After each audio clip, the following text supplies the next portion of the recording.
Marriage is to be honored by everyone, and the marriage bed is to be kept clean, for God will judge adulterers and sexually immoral people.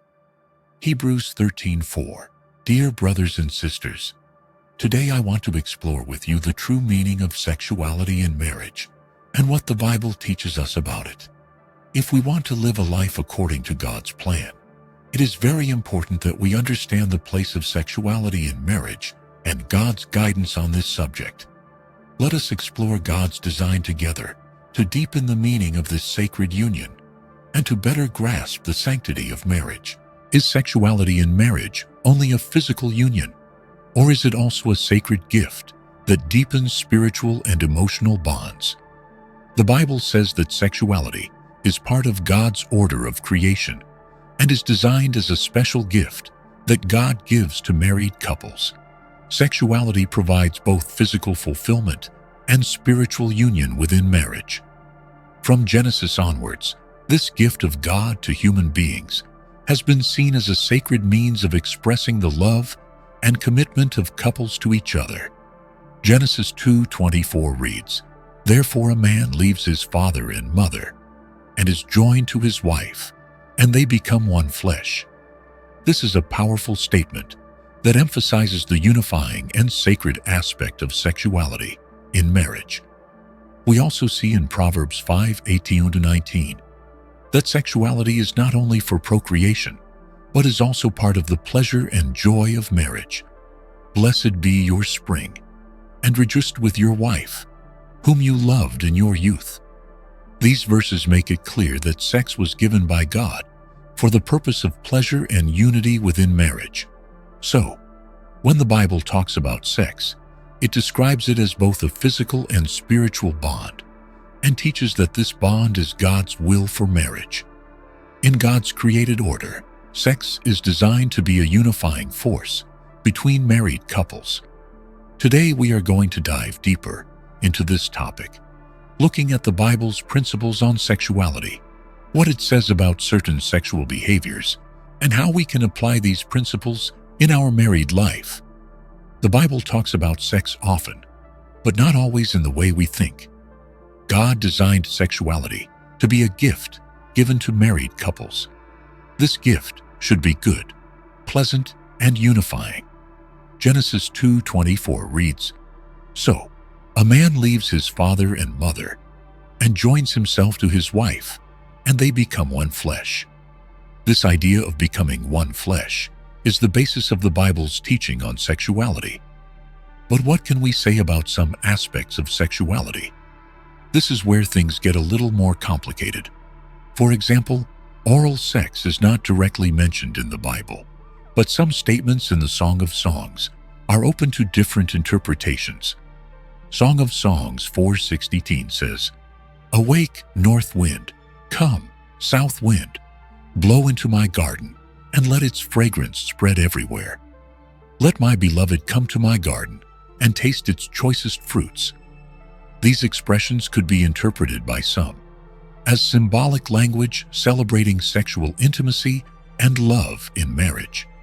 Similarly, in Song of Songs 2.3 we read, "Like an apple tree among the trees of the forest, my beloved is different among young men. I love to sit in its shade. Its fruit is sweet on my palate." These expressions could be alluding to sexual pleasure in marriage. However, it should be remembered that the Song of Songs is a poetic book, and these statements are full of symbolism. So it is important to keep in mind that every interpretation is based on an interpretation. The Bible does not give a direct yes or no answer about oral sex. Instead, it offers principles regarding sexual behavior in marriage, mutual consent, sacrifice, and not harming one another. 1 Corinthians 7:3-4 says, "The husband should fulfill his marital duty to his wife, just as the wife to her husband. The wife has no authority over her own body. She submits it to her husband. Likewise, the husband has no authority over his own body. He submits it to his wife," emphasizing mutual commitment and sacrifice in marriage. As for anal sex, This issue is highly controversial in Christian circles. It is impossible to find a positive reference to anal sex in the Bible. Some cite Romans 1:26-27 to show that anal sex is condemned. However, it is important to understand the context of this passage. This passage deals with same-sex relationships and does not contain a direct ruling regarding specific behavior within marriage. So God gave them over to shameful desires. Even women exchanged their natural sexual relations for unnatural ones. In the same way, men abandoned their natural relations with women and lusted after one another. Unnatural sexual behavior is criticized here, but it is unclear whether this refers to specific behavior within marriage. Many Christian teachers argue that anal sex falls into this category because it is not sexual for the purpose of procreation. They point out that in the creation story in Genesis, God tells Adam and Eve to multiply and fill the earth, Genesis 1:28, and that the primary purpose of sexuality is procreation. Others say that such behavior is acceptable within marriage if both parties agree and no one is harmed. Some interpret the Bible's silence on this issue as allowing married couples to make their own decisions. The Bible does not give a clear and unequivocal answer. It is therefore a matter of personal conviction and communication between married couples. When we look at sexuality in general, we find that the Bible offers many important teachings on this subject. In 1 Corinthians 7:5, Paul said, "Do not deprive one another, except perhaps for a time, and by mutual consent, so that you may devote yourselves to prayer. Then come together again, so that Satan will not tempt you because of your lack of self-control." This verse emphasizes the expectation of regular sexual intimacy in marriage and the responsibility of spouses to meet each other's needs. It indicates that abstinence should be a mutual decision and that it should be short. Hebrews 13:4 says, "Marriage is to be honored by all, and the marriage bed kept pure, for God will judge adulterers and sexually immoral people." This verse emphasizes the importance of fidelity and purity in marriage. But what does clean or pure mean? Christians have different views on this. Some limit sexuality to reproduction, while others believe that any sexual behavior that is consensual within marriage is appropriate. The important thing is to understand what the Bible says about sexuality in general.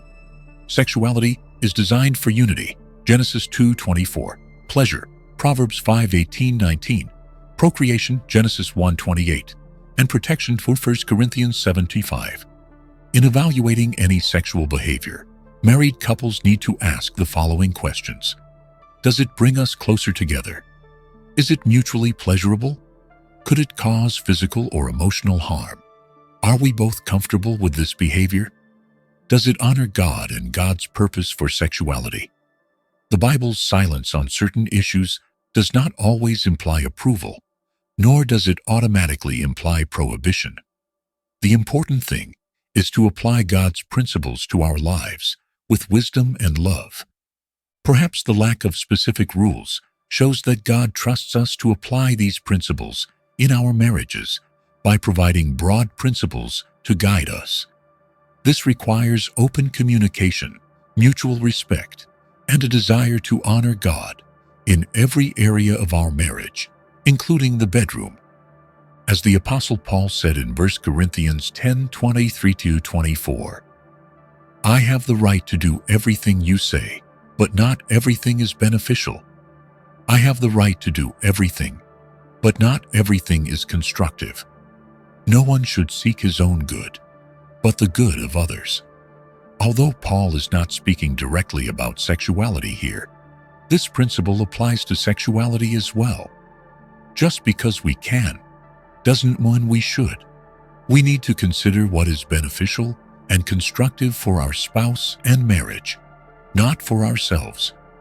We must also not ignore the role of conscience. Romans 14:23 says, "But whoever doubts what he eats will be judged for what he eats, for everything done without faith is sin. Although this verse is about food, the principle can also be applied to sexual matters. If either spouse feels that a particular behavior is wrong, it should be avoided, even if it is not explicitly forbidden in the Bible.